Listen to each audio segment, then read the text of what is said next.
Hello everyone.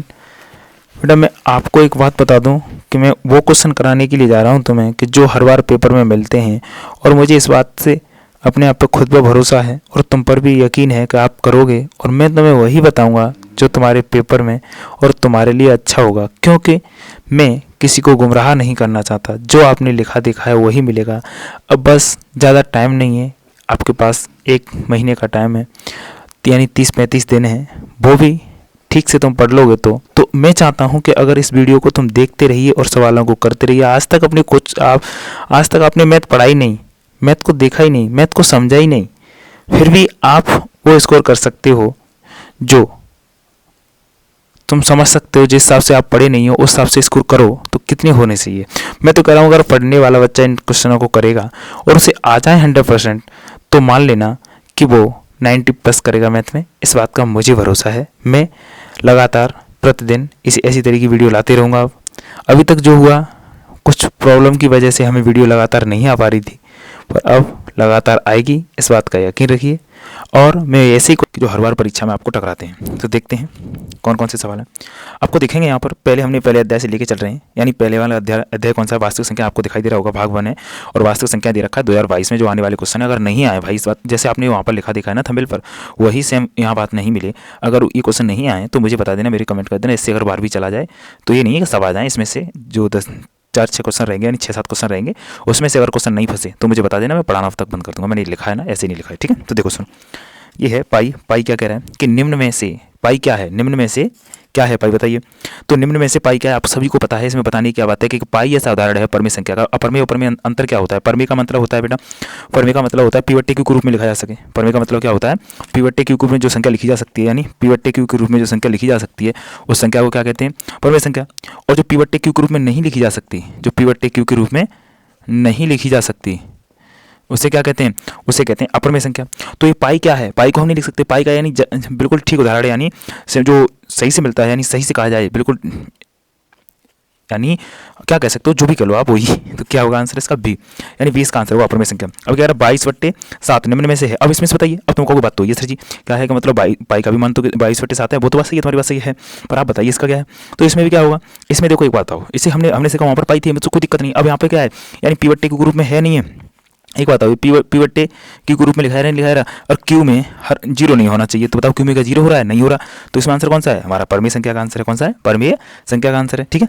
कोई आपकी समझ में आ रहा होगा। अब देखिए तीसरा, देखिए तीसरा क्या कह रहा है कि अंडर रूट में A1 कैसी संख्या है? अंडर रूट में किसी भी प्रकार की संख्या होती है, अगर अंडर रूट में किसी भी प्रकार की संख्या होती है तो जान सकते हो क्या है, बताइए। अंडर रूट में अगर किसी भी तरह की संख्या है तो उसे अपरमेय संख्या ही है। अंडर रूट में यानी 2 है, अंडर रूट 3, या तो 2 ऐसे मान लो, अंडर रूट 2 है, अंडर रूट 3 है, अंडर रूट देखो 4 मत कहना। क्यों नहीं कहना 4? कि 4 का पता तुम्हें वर्गमूल क्या होता है? 2 होता है, अंडर रूट से बाहर निकल आएगा, फिर कहोगे तुम अरे सर ये तो गलत हो गया।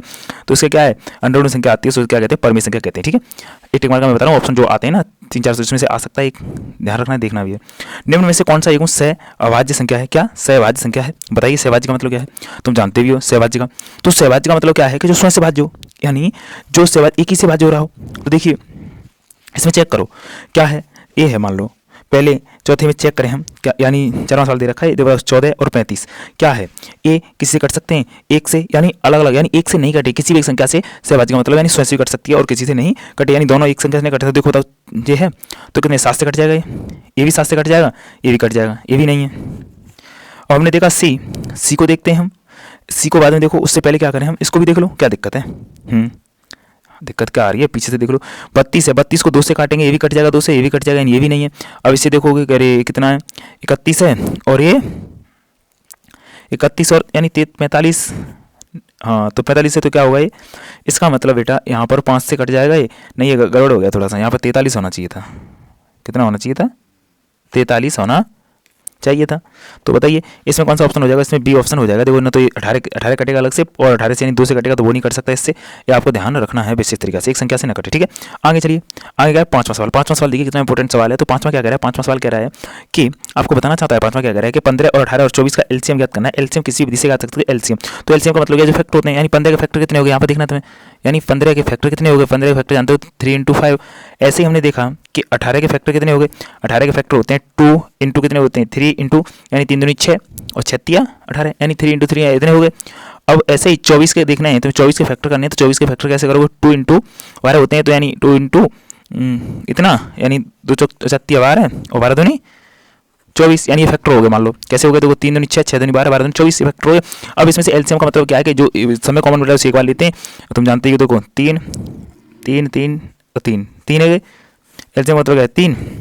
अब ऐसे ही देखा हमने, एक यहाँ पर बचा, किसी एक को लिख लो पहले, तो पहले इसको लिख लेते हैं। चलो उसका ये है जो बड़ा है उसे पहले लिख लो, तो 2 और 2, 3 बार 2 है, एक बार 3 है, तो 3 इसमें मिल रहा है, इसमें मिल रहा है, इसमें मिल रहा है, इसमें 2 मिल रहा है, मिल रहा है, क्या बचेगा इसमें 3 बचेगा, इसमें 5 बचेगा।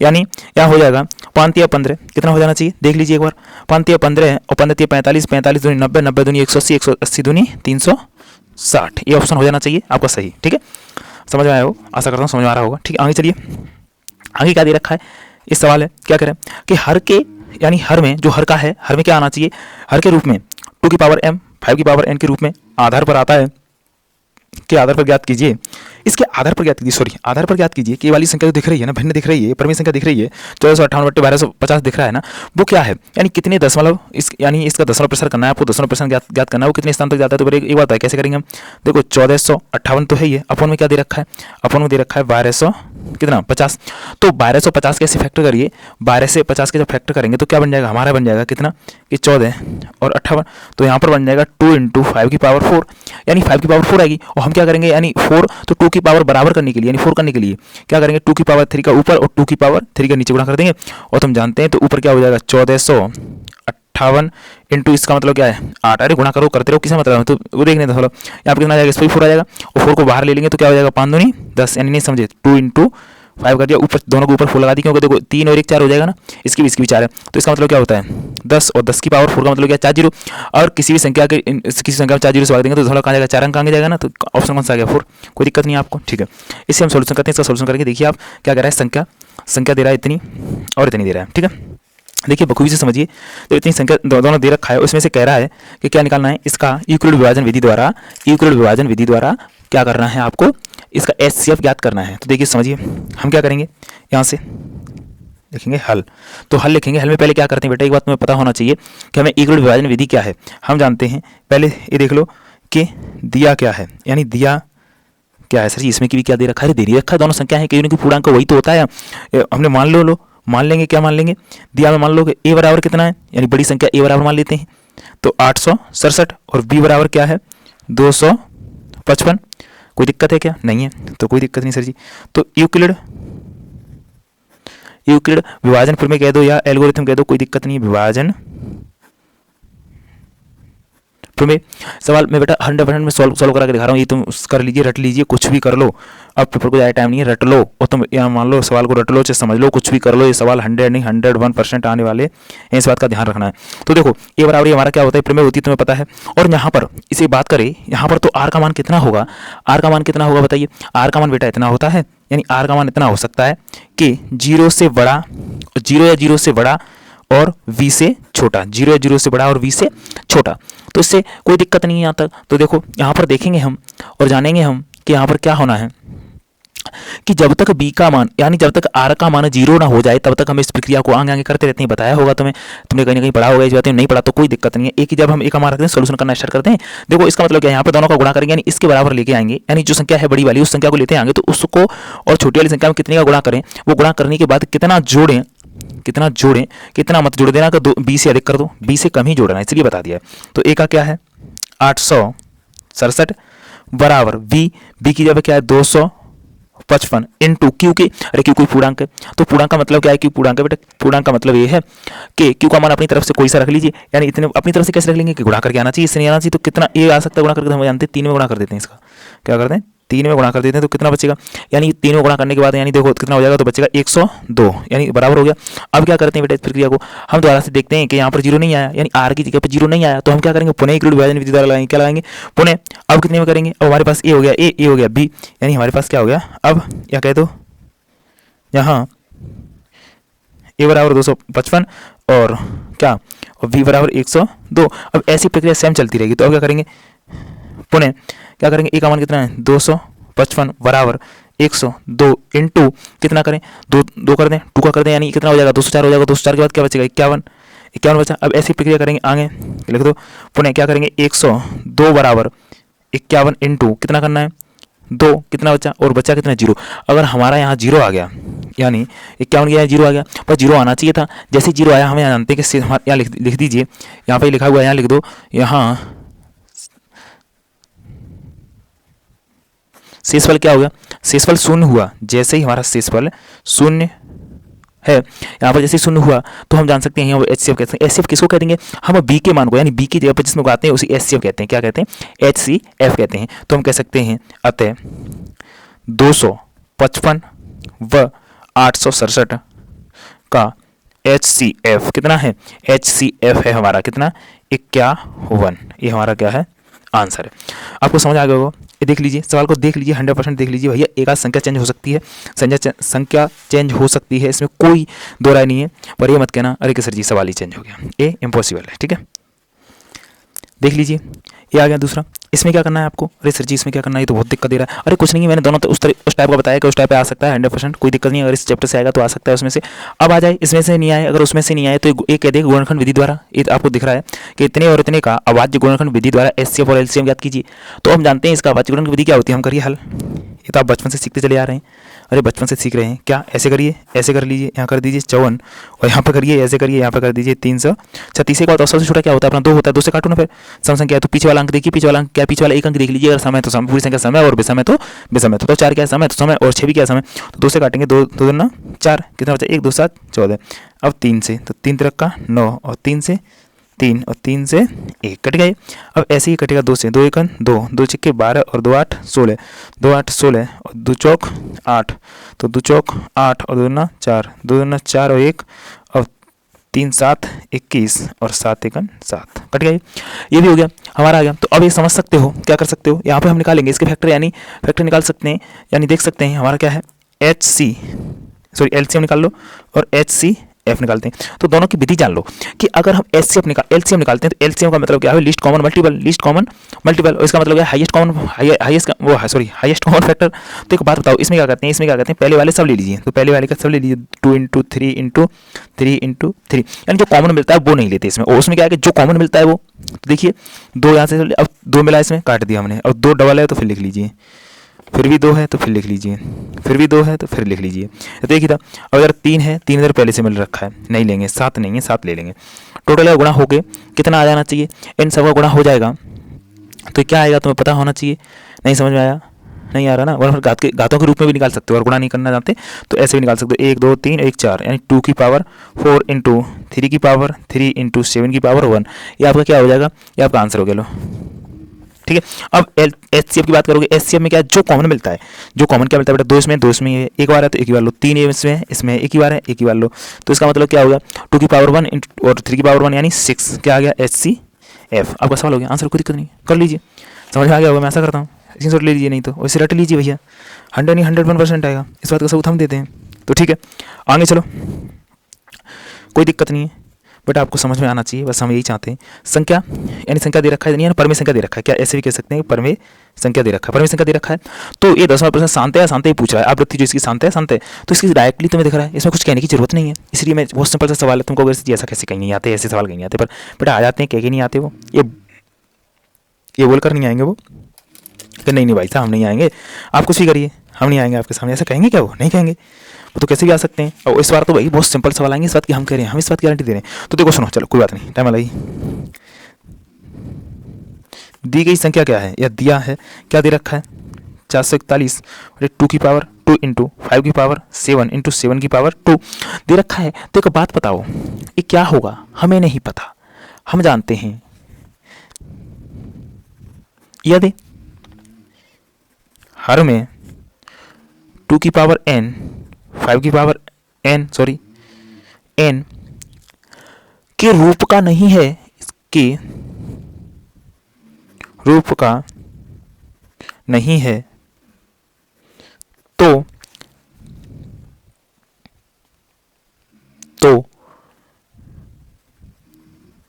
इसका दशमलव प्रसार अशांत होगा। अरे सर जी ऐसे कैसे होगा, इसमें तो है टू की पावर, अरे नहीं बेटा, उसमें कंडीशन ये है कि टू की पावर चाहे हज़ारों हो चाहे 10,000 हो, उससे कोई मायने नहीं रखता। 5 की पावर कितनी हो, चाहे 1 हो चाहे दोनों हो, या तो 5 हो या फिर 2 हो या दोनों हो चलेगा, पर इसमें तीसरा कोई जुड़ना नहीं चाहिए। इसमें 7 जुड़ा हुआ है, इसमें क्या है कि इसमें 7 जुड़ा हुआ है, और जब 7 जुड़ गया तो फिर उसका मतलब क्या है, ये 7 जुड़ा हुआ है तो क्या होगा, नहीं होगा। यानी ये संख्या कौन सी शांत होगी, इसका प्रसार क्या होगा, अशांत होगा। इसका प्रसार क्या होगा, अशांत होगा। क्या होगा, अशांत होगा। ठीक है, हो गया, आप देख लीजिए। ठीक है, और अगर 7 नहीं होता तो क्या होता, ये प्रसार शांत होता। क्या होता, शांत होता। अब देख लीजिए इसका मतलब क्या है बेटा, इसका मतलब दे रहा है, इसे ऐसे भी लिख सकते हैं जैसे 0.06 का बार, यानी ये संख्या बार बार बार बार दोहराई जा रही है। कहने का मतलब ये है। तो इसे पिवट के रूप में यानी परिमेय संख्या के रूप में बदलना है, तो कैसे बदलेंगे, तो देखिए जल्दी से हल करते हैं कि सभी सवाल आए इसमें सब ऐसे ही समान इसी तरीके से करना है। माना x बराबर 0.666 डॉट डॉट कर दीजिए, कोई दिक्कत नहीं है।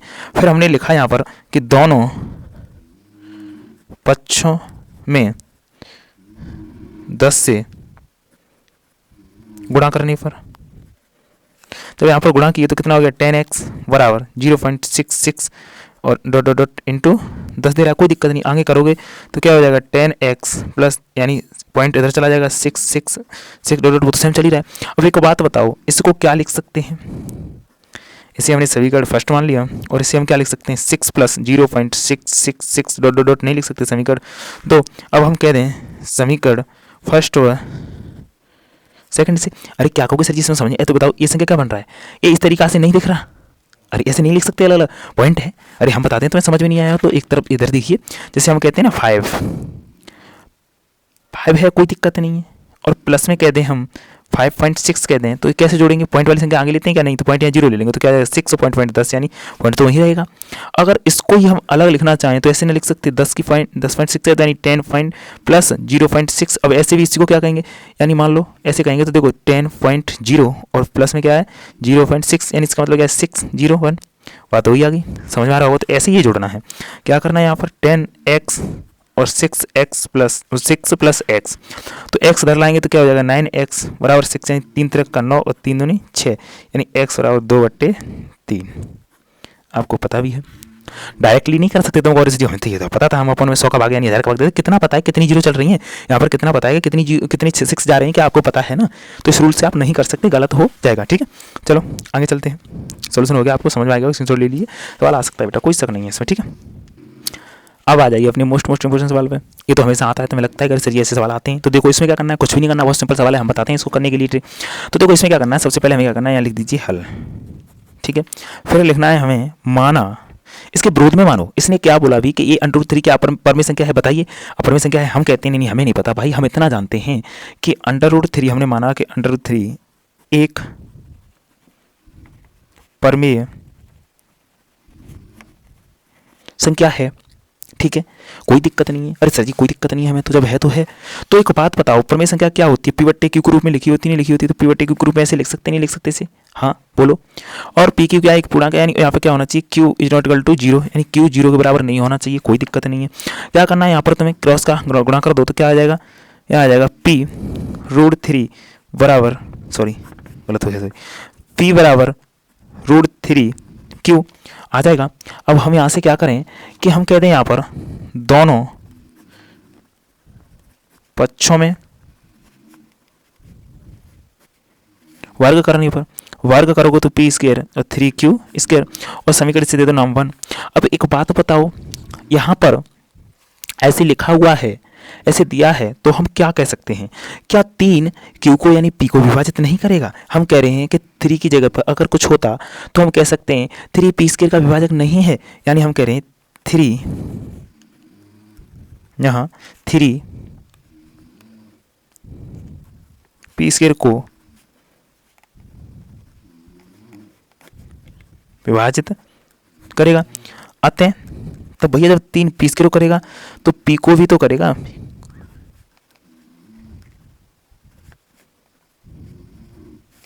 जब p स्क्वायर को करेगा तो p को नहीं करेगा, कंडीशन तो वही है सेम।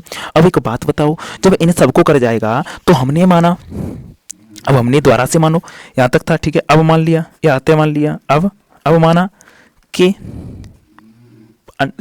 3 एक परमेय, हमें ये देखना है कि दोनों में सेम क्या मिल रहा है, कॉमन क्या मिल रहा है। पहले हमने माना अंडर को, अब माना 3 को, तो यहाँ पे सेम लिया था, यहाँ पे ले लिया आर बराबर 3। तो हम जानते हैं R is not equal to 0। ठीक है, तो अब एक बात बताओ, यहाँ पर भी करोगे कैंची गुणा, तो पी बराबर 3r, और दोनों पक्षों में क्या करोगे, वर्ग, पक्षों में वर्ग करने पर तो क्या हो जाएगा, पी स्क्वायर बराबर 9 आर स्क्वायर, समीकरण दूसरा। अब एक बात बताओ, जब इतना हो गया, यहाँ हो गया ना, कोई दिक्कत आ रही क्या, नहीं आई ना, देख लेना आ रही हो तो जब यहाँ तक भैया कोई दिक्कत नहीं आई तो हम क्या कहें कि सर जी एक बात बताओ। हमने कहा बिल्कुल पूछो। तो पी का मान यहाँ नहीं रख सकते क्या, पी का मान यहाँ नहीं रख सकते क्या। तो पी का हमने मान रखा यहाँ पर, जब हमने कहा समीकरण फर्स्ट से पी स्क्वायर का मान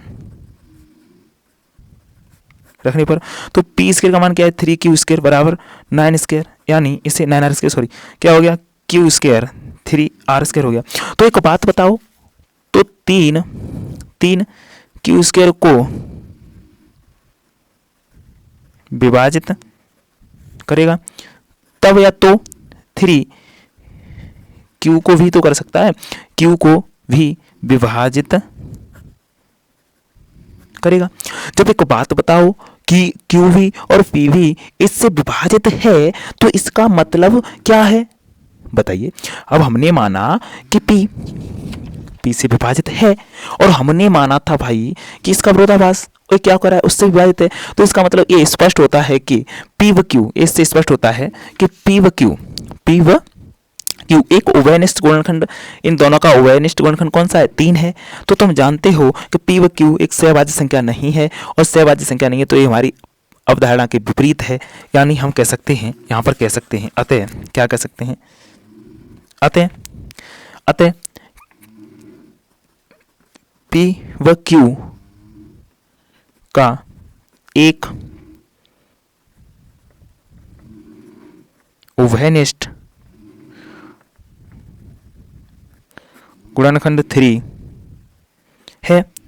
ये जब है तो एक बात बताओ, हमने कहा था कि p यानी दे रखा है p और q का HCF है, क्या HCF कितना होना चाहिए, अगर परमेय है तो 1 होना चाहिए, यानी अपरमेय संख्या है तो उसके लिए दोनों का क्या होना चाहिए, दोनों का 1 होना चाहिए अपरमेय के लिए, और परमेय के लिए 1 से अधिक होना चाहिए। यहाँ क्या हो रहा है, यहाँ क्या हो रहा है, डोंट इक्वल टू a, यानी डू नॉट इक्वल टू, यानी बराबर नहीं आया, ये 1 के बराबर नहीं आया, यहाँ तो 3 आया है, कितना आया, 3 आया। तो क्या है, यह हमारी अवधारणा के, यह हमारी, ये लिखना सभी में, यह हमारी अवधारणा